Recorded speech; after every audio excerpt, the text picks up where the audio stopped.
Hey, it's Rebecca, and you're listening to Resilient by Design. Today is a solo podcast. Gosh, I feel like I haven't done one of these in a while. It's so nice to get back into the podcast booth and chit-chat with all of you. I really wanted to dive deep today into the value of having a quarterly review. It's something that I just went through with my own team, and I know I posted about it on Instagram, and there were some questions about, what is this? How do you do this? I had a few people say, this is awesome, we do this too. So today I'm going to walk you through what it is and how we do it. All right. I'm Rebecca Hay, and I've built a successful interior design business by trial and error, podcasts, online courses, and so many freaking books. Over the last decade, I've grown from an insecure student to having false starts to careers, and now I'm finally in the place where I want to be.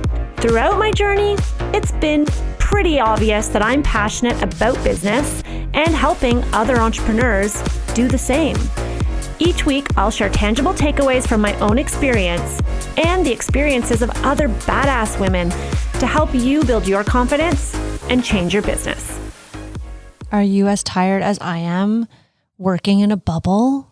I mean, shoot. It's time to maybe socially distance with other people. That is why I love coming to the Collective Workspace.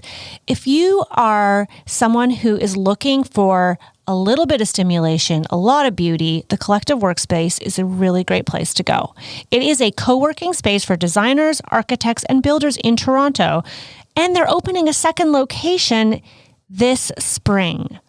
They have flex workspace and offices starting at $120 a month. There's boardrooms, a podcast booth, which is where I am right now, concierge, storage, and a trade-only design library. You can find out more, or if you want to book a tour, go to thecollectiveto.com. All right. So, what is a quarterly review? Essentially, it's when we review a quarter of the year. It sounds pretty straightforward. It is our opportunity as a team, as a company, even just as me, myself, to really sit down and reflect on the business, see what's working, what's not, and plan ahead. We do something called, it's actually from the book Traction. So guys, this I did not invent. Now, I have tweaked it. So if you really want to know more about this, get the book Traction by Gino Wickman. It has been my Bible for the last few years, running my business, growing my team. It's been awesome. But essentially, we do this thing called Rocks, where we break down our yearly goals. And I'm not going to get into how I do that meeting.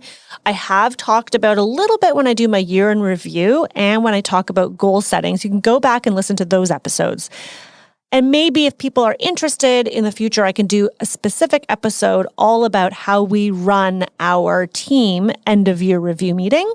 But for today, I'm going to talk about the quarterly review. So once we've had our yearly review and we establish goals, both financial, types of projects, and anything else that we want to set as a goal to help push or move our organization forward, we set that for the year ahead.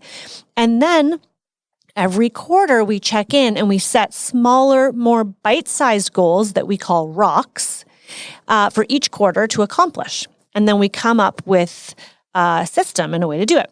So I'm going to go kind of through my meeting agenda. So if you're really keen on doing something like this, I encourage you to get a pen and paper, grab a Google Doc to type it in, take some notes. If not, just listen. And then when you get home, maybe listen again and write it down. It has been really effective for us. Like, it's amazing what you can do when you actually sit down and you make a plan. And the reason I say it's amazing is because I am not by nature a planner. Like, I am a fly by the seat of your pants, like last minute kind of girl. I was never the person who wrote my essays in advance for university or in high school. I was never the person who was on time. Like, that is just not the Rebecca who I was. But now I've learned when you are running a business that you really need to spend that time to plan to optimize your results. So we have a typed up agenda, and here's how it goes. Before we have the meeting, I schedule a day, an entire day, and down the road, I would like this to be 2 days, but we schedule an entire day meeting. Typically, it is off-site for the entire team. Now, if you're a really big organization, you would typically just do this with your leadership team, and then they would take the information down to their teams and have smaller meetings. I am a tiny organization of 6 humans, so this is how we do it. I think you can do this, though, if you're one human and follow it and just do it yourself. You can likely do the whole meeting in less than an entire day if it's just one of you, because we have room for discussion, debate, solving issues, and I'll get to that in a minute. So I set aside one day. Before the pandemic, we did it once in our boardroom, which was great. But the idea is that you really want to shut off from work. So we do out of office reply in our email. We don't answer the phone unless, of course, it's an emergency. And we let everybody know, hey, we're not going to be available tomorrow because we have our offsite. It's our quarterly team meeting. If anything is urgent, of course, you can call us. But otherwise, we'll get back to you the next day. So I did organize it once. We did it at the Collective Workspace, which is where I am right now recording this podcast. And that was awesome. So, if you have the capabilities and you're not in lockdown and you can rent a space, I highly recommend it. It's really beneficial to get everybody out of looking at all their workload with their laptops in front of them. Ideally, this is something that's done. No one has their technology in front of them. You've got your paper and you've got your pen. Maybe one person is typing and entering all the information into a document or into Asana or whatever it is that you use to track all your tasks and follow your agenda. But really, everyone should be present. So we would do it off-site. Rented a boardroom, would have snacks there, ordered Uber for lunch. And then one year we even went out for dinner, which was a really, really nice way to sort of cap off the day and get everyone excited for the year ahead or the next quarter. So once we've booked off the time, we do it in advance because our calendars fill up crazy quick. You have to commit to doing it that day. It's so easy. Oh, it's so easy when you're running a business to, what would be the word? Not hold up your own commitments, meaning that a client really needs you that day. Or I just had it where a discovery call was booked for the same day, right? And actually, I missed the discovery call because I was so into the meeting, which was a great reminder for me that you can't try and do anything else on that day. And don't say, okay, you know what, guys? Flooring's supposed to go in that day, so let's move our quarterly review. No. You have to schedule your projects around this. It's only one freaking day. You can do it. Okay, so then on the day, everyone arrives on time, and we always start our meeting on time. I start with music.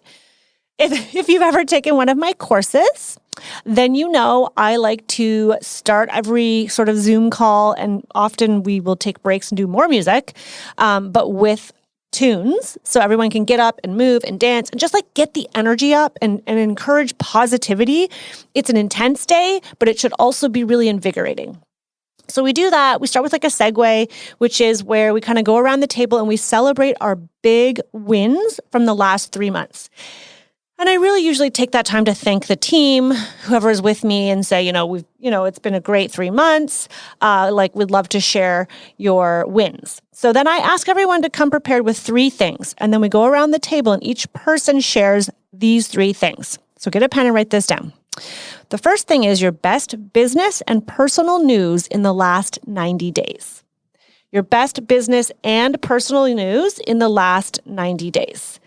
Number 2, what's working, in your opinion, and what's not working in the organization. And then what we do, as people are going through these, we have a big whiteboard, or if it's virtual and you have to do this via Zoom, you type it in and you share the screen so everyone can see it. You write the issues on a running list on the whiteboard. So it's all day long, you're writing the issues. You're not talking about the issues, you're just stating them. That's really important distinction. We're not going to get into a discussion about how order tracking is off track because that fabric we thought was ordered and it wasn't, and whose fault is it? No. Order tracking is an issue? Great. I'm putting it on the whiteboard.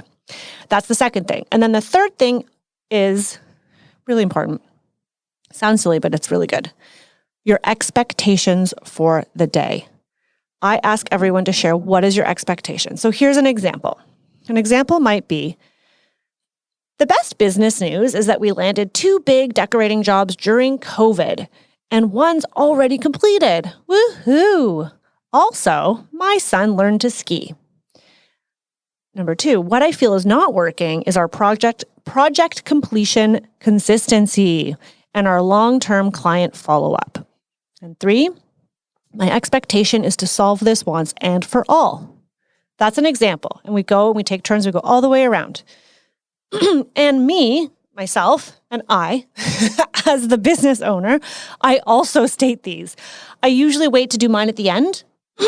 That way it's you can see what everyone's has to say. Now, that said, if it's your first time doing this, you might want to lead by example and do yours. Anyhow, so everyone does it. And what I do is I actually just take notes with my pen and paper right there, and I write down everyone's expectations. Because I want to, at the very end, and you'll see in a few minutes, at the very end of this day, we circle back and we ask if their expectation had been met, and I've got it right in front of me. Okay, so that is our intro, beginning of the meeting. Then we move forward into reviewing the previous quarter. So this is where we talk about our rocks. And if you don't already have rocks, then, this time you can just look at what you accomplished and what you didn't accomplish. And then we look at sales and profitability. So this is interesting because I know some designers don't feel comfortable sharing the numbers with their team, and I understand where that mindset comes from. What I will tell you is sharing the numbers with my team has helped bring people together because it shows them sometimes we're not that profitable, even though, we got that big job and we got that check was deposited for $200,000. Well, yeah, shoot. More than half of that money went out to pay for the vendors for the product, right? And I think sometimes designers or team members that work for a firm don't have experience with the numbers. And so there could be this inflated sense of how the business is doing, or the opposite. Maybe they don't think things are going well and they're going really great. So what I do is I pull out my balance sheet and I review the key numbers from that last quarter, our sales, so our top line sales revenue that comes in, and the profit. And then we go through the rocks. And if you've been doing rocks for a while, what we do is we just go through and we state whether they were done or not done. And if they weren't accomplished, I remind everyone that it's really one or two things. Like if you had a rock or a goal for this quarter and you didn't accomplish it, and I'll talk a little bit more about the rocks later on because we are going to develop new ones in this meeting. But just for now, I tell people if it's one of two things. Either we took on too much and overshot, or someone dropped the ball. It's always one of those two things. And you will have to encourage your team to admit what happened. Did we take on too much, or did you drop the ball? And sometimes somebody will say, no, you're right, I totally dropped the ball, right? There's accountability built in. Nobody wants to be the person who drops the ball, right? Then we have the option to carry any of those unfinished rocks over into the next quarter if we decide they're still important, or maybe we reassign them to someone else, or we complete it and then we just have one or two to-do things that need to happen and we add it to a running to-do list. Okay, so that's reviewing the previous quarter. I think that if you haven't done rocks before, just reviewing your numbers and understanding how the company is doing is really beneficial. When we just did ours, one of the big takeaways, we went through our rocks, but one of the big things we noticed in the previous quarter is we have had, holy heck, an insane increase in inquiries. Now, I think the bulk of them are related to the pandemic. People are just finally fed up with their home or building new homes because they're fed up with their home.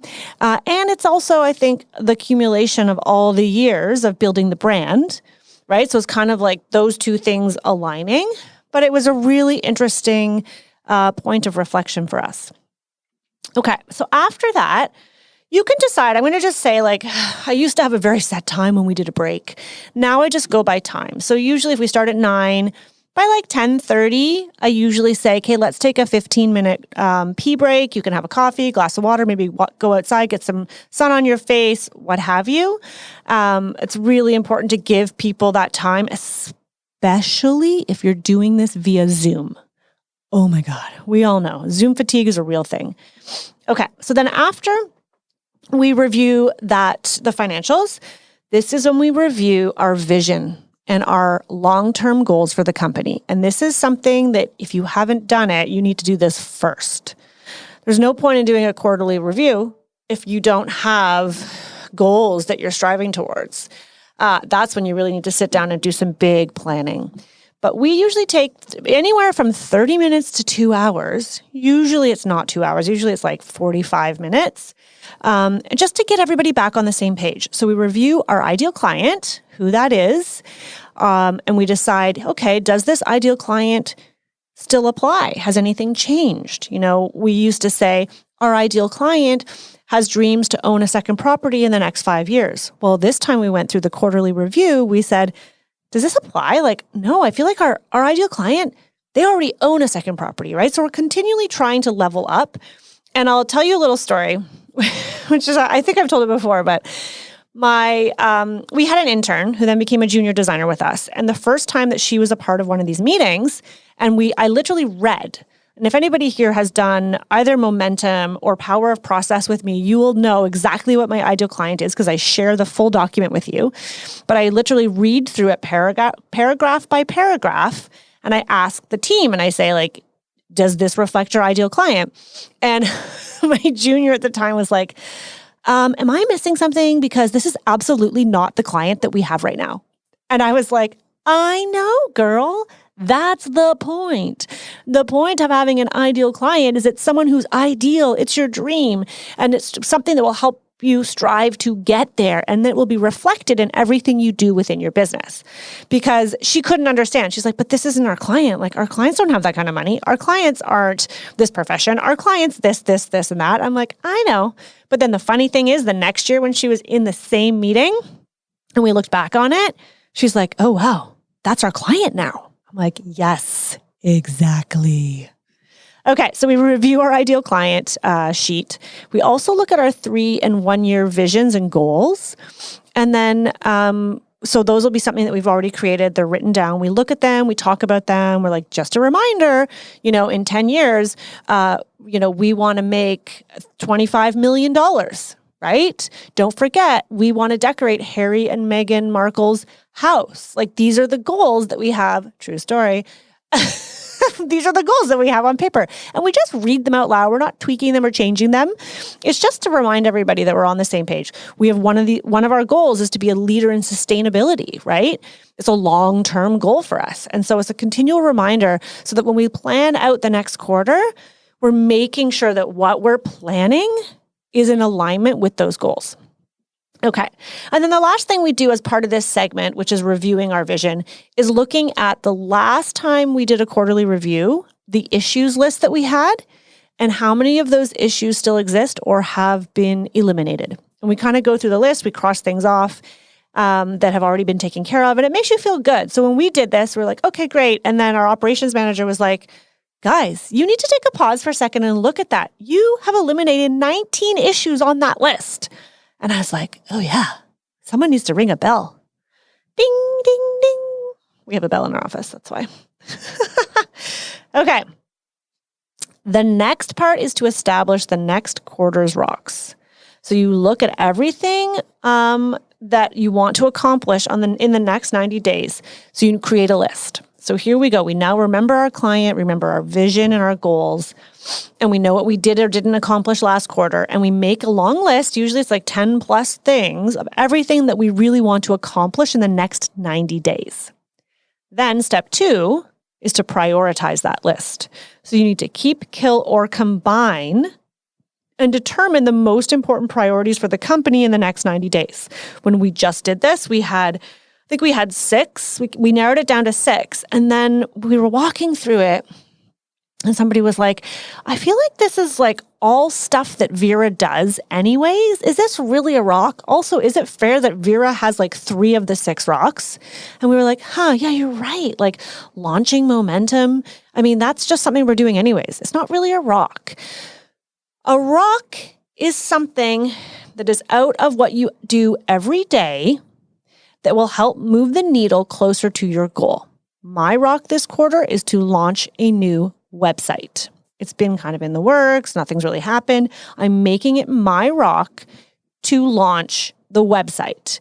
The website is going to reflect our commitment to sustainability and other elements and copy that will speak to our ideal client. So that will hopefully get us slowly closer to the end goal of being a recognized leader in sustainability, right? Just because a rock is assigned to me doesn't mean I have to do all the tasks. It just means that I own it. I oversee it. Just the way when you run a design business, you own and oversee everything. It doesn't mean you're doing all the AutoCAD drawings, right? It doesn't mean that you're demoing the house, but you own it to make sure that it all gets done. And then we assign due dates. We assign a person to each rock, and then we assign due dates. I typically don't like to have more rocks than people. I've learned the hard way. Usually the first time you do this, you have way too many rocks, which is so true. It's exactly what I did, even though in the book Traction, it tells you that. It's like, no, Rebecca has to make her own mistakes. It's like, I don't like being told what to do. And if you tell me to do it, I'm going to prove you wrong until I realize you were right all along. Oh, guys, it's all about self-awareness, isn't it, in life? All right, so then you assign the due dates and you list them out. You make sure you assign who owns the rock, and you put them into a sheet to track. We use Asana, but we used to use Excel spreadsheet. However you want to do it, doesn't really matter. Don't forget to break for lunch at some point here, probably earlier than this. Depends on how quickly things go. You know, sometimes there's a lot of debate that needs to happen there. And in this case, we broke for lunch after we had assigned the rocks, but we still needed to get a bit more clarity on what the deliverable was. Because don't forget, a rock is like a goal. So it needs to be specific and measurable. It has to be specific and measurable. And then after that, we take a lunch break, and then we tackle key issues. So tackling key issues is, remember that list that we started putting things on? Now we look at that list and we say, okay, this list has things that were brought up at the beginning of the meeting, maybe things that were carried over from last quarter. Are there any issues that we need to add? Are there any issues within the organization? And I'll just give you an example in case you're wondering, like, what would be an issue? So some things that have been on our list in the past are not enough projects, not enough new leads. Our concept and budget review needs to be standardized. Our internal communication is an issue. Crisis management. What do we do in a crisis situation on site? I'm just looking at my list, trying to pull up. How do we define sustainability to us? Project management. We seem to be encountering issues with that. Projects are too small for us. Those are just some examples. So you look at the list of the issues, and this is a really great opportunity where everyone goes through and you have to do the same thing where you have to circle the top priority ones. So what we do is everyone goes around. If you're in person, I give everyone like a different colored marker because, I like my colored highlighters. If you've done a course with me, I'm all about color coordinating things, making things stand out. And you go and you circle like the top 3 issues. You might have 10 plus issues. You are not going to solve them all today, but the goal is to solve as many as you can. And this should be your entire afternoon. You need to give yourself the time and the breath and the space to solve the key issues. So we'll notice, okay, so majority of people think that the concept and budget review, like standardization, is a major issue. Okay, let's solve that right now. So we circle it and we go around and everyone shares their thoughts. What's the issue? So I'll say, okay, Vera, you brought the issue up. What is the issue?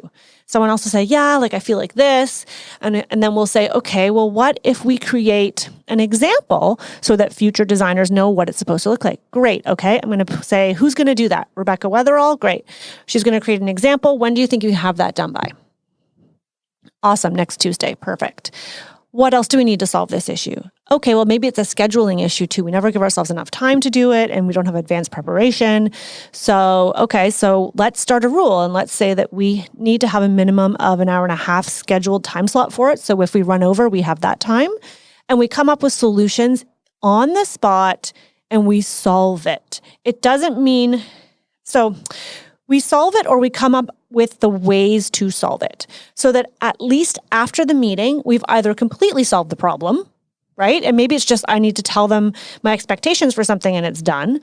or we've set out tasks that will get done that have a due date and they're assigned to an individual to make it happen.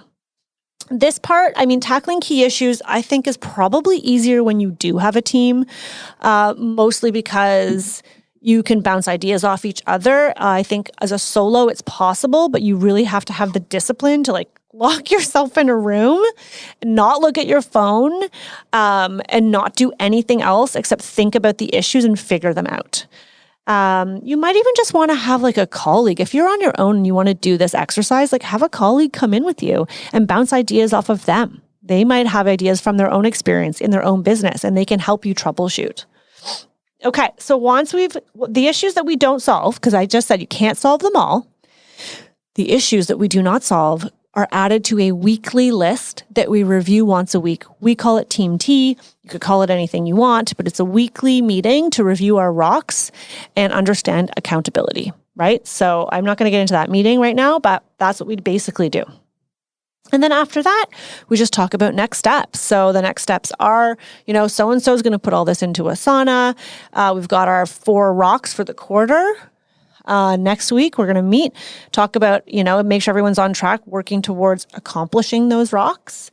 And in a minute, before I sign off, because I know this is a lot of information, I hope this is helpful. Somebody who doesn't like this, you just skip this episode, go to another one. I'll give you an example of one of our rocks and how we break it down. And then at the very end of the meeting, we just have a conclusion, which is where everyone shares 3 things again. 1, general feedback on the meeting, how do you think it went today? 2, whether your expectations were met. And sometimes the reason I write it down is because sometimes they're like, oh, I don't remember what I said. And I'm like, oh, you said you wanted clarification on communication within Asana, right? And they're like, oh yeah, okay, my expectation was met, or I don't feel like it's there yet, or what have you. And then 3, their rating on the meeting from 1 to 10. And what I'll tell you is most of the time people rate the meeting really high, and we often meet their expectations because they've told me their expectations at the beginning of the day. So I make sure that we weave that topic into the fabric of the issues or the rocks. And sometimes what I'll say is sometimes when you get to the issues list, you might find that, we created a rock to standardize or let's say our consultation procedures or what have you. So that's not really an issue because it's going to be solved by the rock, right? Whoo! Okay. Gosh, these solo episodes are just so much talking.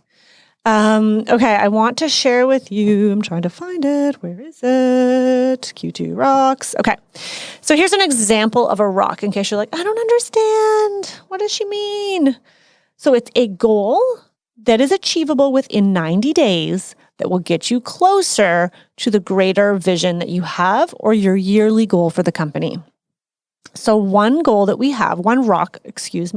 we have is to launch the Rebecca Hay Designs website. It's already there. So it's relaunch or whatever, overhaul it. So we said, okay, give us a due date. Rebecca Hay's in charge of that one. The due date is June 30th. And what does it mean?